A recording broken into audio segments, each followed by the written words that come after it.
Welcome back to Black Bear Forge. Today I thought I would just update you on what's going on in the shop, some of the projects we're working on, answer a few of the viewers' questions, stuff like that. So if you're looking for some hot forging, this isn't the video for you. I'll link to something up here that hopefully you'll find more interesting. Go check that video out. But for those of you who like to stay updated on what's going on in the shop, one of the questions I've had lately is, what do I think of my apron that's I got from Forge Aprons? I think we did a video on this about 6 months ago, and maybe I'll link to that one up here too. That's just a review of the apron. But this apron has been great. It definitely helps to protect my clothes, and it's wearing beautifully. There's no sign of any wear and tear. It's dirty because, heck, it lives in a blacksmith shop and everything in the shop is grubby. But there's no sign that the leather has any wear and tear on it. It's just as solid as it was the day it arrived. So the apron's been great. Highly recommend them if you're looking for an apron. Check out April's work. There's a link and a coupon code down there in the video description. She does great work, and it's a great apron. Now, somebody asked me once, why wasn't I wearing the apron in the last video? Well, sometimes I forget, or sometimes it's a short video, or it's just a really hot day and I don't want the extra layer. But the more I wear it, the longer my clothes last, and it is a good safety item if you do wear an apron in the shop all the time. I have added some new equipment that helps me get some more interesting shots. I hope it doesn't just look gimmicky, but I've got something that will slide back and forth and give these kind of moving shots. It's a little bit subtle, you may have to pay attention, but the people who have commented on this and some of the videos I've used this equipment really like the changes. They like the improvement in quality, so hopefully everybody enjoys seeing that little bit. It adds to my pleasure doing the videos to be able to do little things like this. And quite frankly, I like cool gadgets. Now, if you would like to see more about what this is, how the slider works and what brand it is, I'm not going to talk about that anymore on this channel because I created a whole nother channel for those off-topic concepts, and I'll link to a video on that up here, which I haven't made yet, so hopefully I'll get that done tomorrow and get it posted about the same time I do this one. And if you want to see what that slider is and how it works, go check that video out.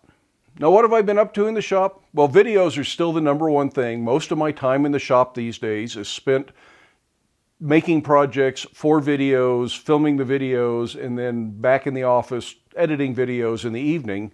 But I'm also working on a whole bunch of adzes. I had a special request on some of these little adzes. These will be more like spoon carving adzes than bowl carving adzes.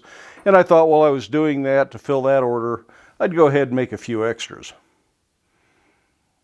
The other thing I've been doing a whole lot of lately are holdfasts. These are always popular, so I make hundreds of these every year. Now, something else that gets asked about quite frequently is, what's the status of the ribbon burner forge project? Yes, I'm still planning on working on that, but like I said, I'm spending most of my time either making videos or working on customer orders or things that are going on the Etsy shop. So even though the ribbon burner project hasn't been forgotten about, it just hasn't been a high priority yet. It's waiting till I have time. And since I'm still doing summer stuff around the property, around the house, in fact, we're going to be away for the Labor Day weekend coming up. When you're watching this, it should be after Labor Day. It just hasn't been the thing that I've been working on. But I've also been waiting for a few special parts for the ribbon burner. And I have those in this box right here. This actually comes from a glass studio. Glass blowers have been using ribbon burners much longer than blacksmiths have, and they've kind of perfected the system. In this particular company, which I'll link to down in the video description, and no, they aren't sponsoring the video. They didn't give me the parts. I paid full price for these, but I think it's worth it. Now, one of the issues when using a blown forge, or one that has an electric blower, is that if the electricity goes out or is interrupted for any reason, gas can back up into the fan. It can cause a real problem. The combustion doesn't work right. So for ultimate safety, you should have a way to shut off the gas flow if the electricity goes out. Now, most people don't worry about this. They're in the shop, they're watching the forge, and if that happens, they just turn the gas valve off. It's not a big deal. But I want to present the safest option to you as I work on this here on the channel. So I've gone ahead and purchased some special safety equipment. The main thing would be this sensor that senses whether or not there is air moving through the plumbing. This gets plumbed with some 1/4-inch copper tubing, and it just goes to this switch that tells the the gas valve to turn on or off, and this is the gas valve. And I've got a wiring diagram that goes with this that I'm going to have to study real carefully, make sure it all works right. If necessary, I'll get one of my electrician buddies to give me a hand with it. They also sell this ready-to-go gas inlet. It's got the larger pipe that the air comes in through, and the smaller pipe for the gas. I think it's 1/4-inch pipe. This really will make life a lot easier than having to build this, and it'll save me a little time when I get around to it. And then they have a nice needle valve that helps control the exact gas flow. This is better than a ball valve.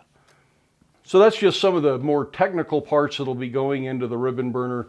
Everything else is pretty much fabrication and working with refractory materials and K-wool, things like that. So hopefully as things calm down for the summer and before fall is over and it gets into freezing weather around here, we'll get this project underway and hopefully done. But don't hold your breath, it's not going to happen overnight.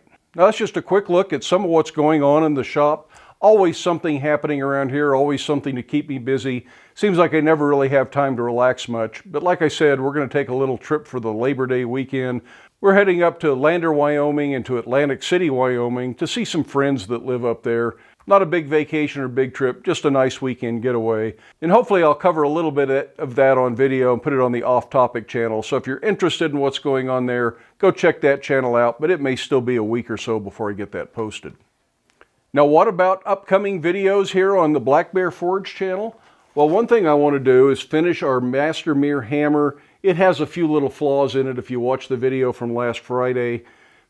We're going to try and save some of those. If we can't, I think I'll finish the hammer anyways and just see how it performs.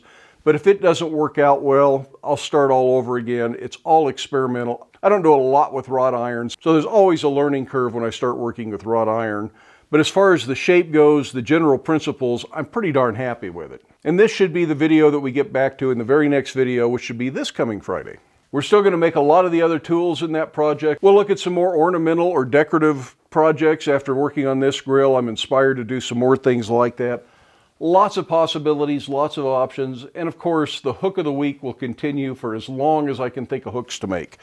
Don't worry, once that first bucket is empty, I got plenty of things to go to, but the challenge will change from what's in the bucket to what kind of a hook can I think of. Anyways, for those of you who like to stay informed about what's going on in the shop, I hope you enjoyed the video. Give it a thumbs up if you did. If you haven't done so already, I would love it if you hit that subscribe button.